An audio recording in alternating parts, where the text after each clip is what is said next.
preserved the paint is and who the maker was. Is there a catalog that shows all these different ones you can look up, or probably a silly question? Oh, yeah. Next, good segue there. I bet I've been to this deal in Chicago for 40 years, Guyette and Schmidt, and to give you some idea of the mind-boggling that these things sell for.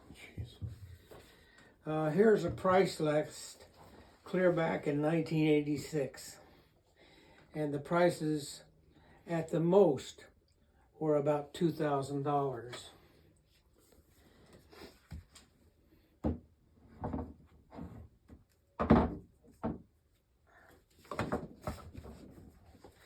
Moving up to 2018,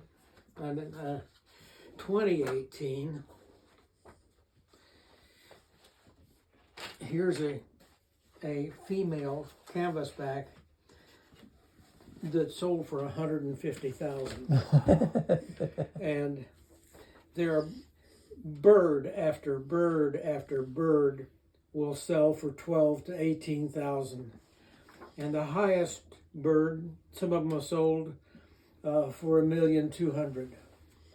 It's just absolutely mind-boggling to. Have you ever explained to Ruth why you spent that much money on a decoy? I have never, ever spent that much money on a decoy. I'll show you the most money I've ever spent.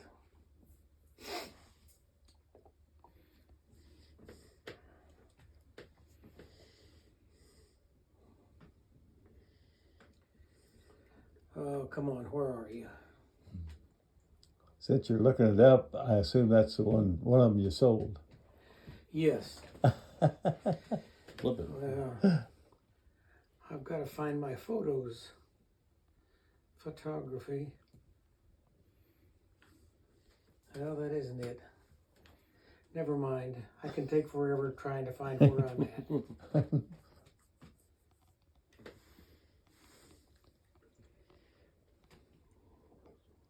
These don't seem like the type of thing that are actually set out on the lake. Well, they're just for let me show you. Aren't they? Let me show you a working bird. These are working birds. This is a black duck. This is a John English, and to my way of thinking, and everybody's thinking is different. This is atypical. It's one of the most beautiful birds, and it's just an exact replica of what they are.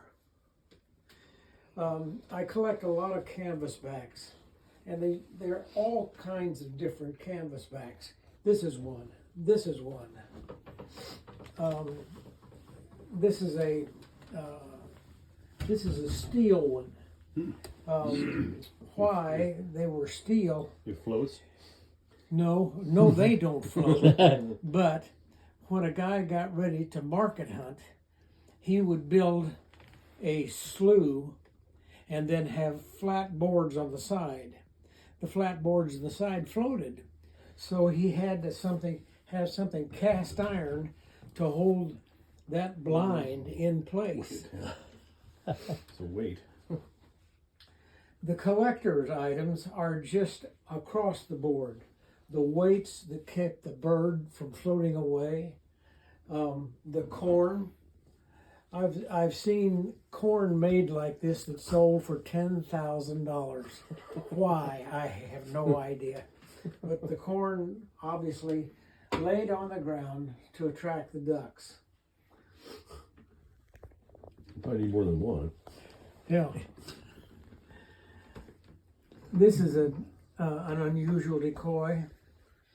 A guy, doesn't want to carry 12 to 15 heavy birds like that.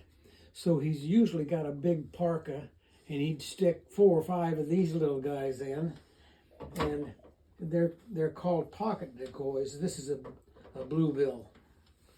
Huh. Is this goose up here, is that plaster? No, that's canvas. Oh, Canvas canvas. and then painted. Oh, I see.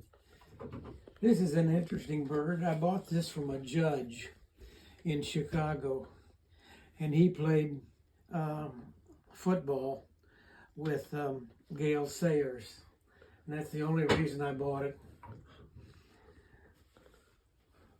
Do you have any pintails, John? Do you have any pintails? Yeah, one. Just a minute, right here.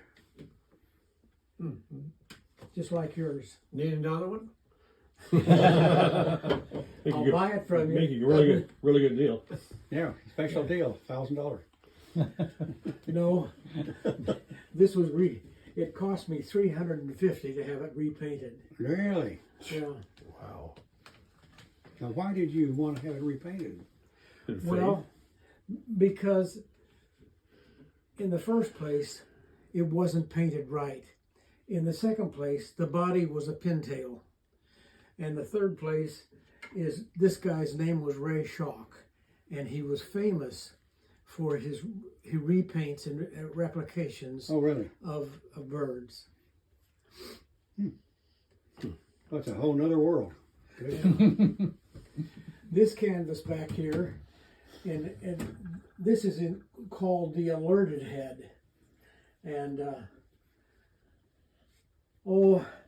this is a canvas back right here too. This is a redhead. This is how the birds are made now. This is plastic, but that is a canvas back hen. Got a lot of black ducks. This one here and that one there. Is that an eider duck? An eider. The one Yes. The bottom. Ruth buys eiders. I can't stand them. But she's got her collection in the living room. Wow. Are you still collecting? I have sold an awful lot of birds. I've sold my most expensive ones, knowing that I'd never get my money out of them. Well, I have, and it's just amazing to me. I've got a couple of brothers that come from Ottawa, and they come in here and sit and talk for 2 hours at a time, and they'll leave with $2,000 worth of birds. And it's just kind of amazing to me that there's somebody that still wants these things. Obviously.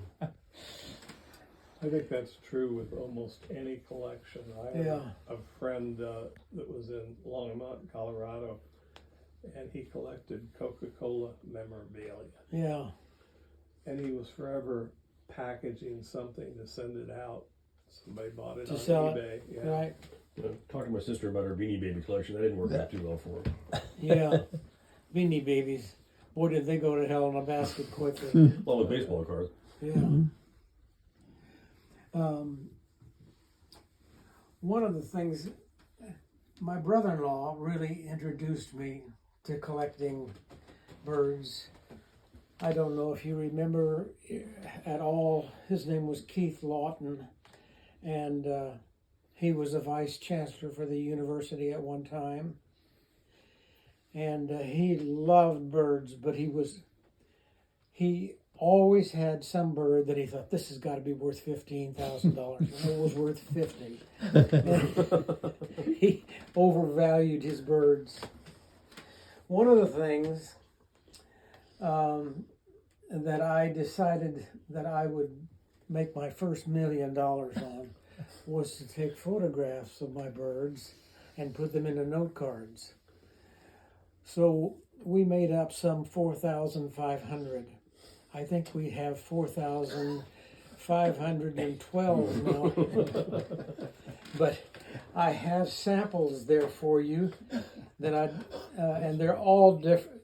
There's one bird on top, obviously, but they're all different on the inside. And if you'd like to have a note card, believe me, you are welcome to. Are there certain ones that are most successful in attracting? Well, it depends on the flyway. There's the Atlantic Flyway, the Pacific Flyway, the Illinois River, the Mississippi River, and all different species travel those flyways. But the market hunter took advantage of those flyways to feed the masses of population in Cincinnati, Boston, New York, etc. And they used a punt gun and would kill 20 birds at a time. Huh. And then they would dress them and send them off and to feed the masses. And that's how many men called market hunters made a living. And of course, how successful they were in duplicating the decoy would depend on how well they did. The men usually carved the bird with a hand axe, unless it was done by machine. Then their wives would do the painting. And that's how they would determine their success. What about around here, John? Is there one that you, if you were hunting, Well, that you would Teal use or more? mallards? bluebills. Well, this is a bluebill, and this is a bluebill, and this is a bluebill. Those are the most prevalent birds around here. Okay. Occasionally, you'll find a canvasback, but usually the canvasback is coming off the Great Lakes, and they are designed to ride in rough water, and that's why they're so big and heavy, made of cedar. You have any shoveler decoys? Pardon? Any shoveler duck decoys? Yes. I thought, I was looking at one of these, that's amazing that you put on the back of each of these a description of where they come from. Right. It's just, so much work you put on them. And It's just, we call them floating sculpture. Yeah. Because it takes a man to be somewhat of a sculpture to duplicate it, and yeah. to think they do it with a hand axe. Yeah. The difference between a manufactured bird and something that is done by hand yeah, get a card, look at the back is side. simply amazing. Get a card out and Yeah. look at the back. Yeah, I'll pass it around. He wants you to look at the back of the card inside. And if you'd like 20 more of these, be sure and talk to me. Make you a deal. Oh, well, they're all. Well, thank you, John. It looks like maybe you need to sit down. Do you? Yeah. Yeah. Are you getting about ready for that?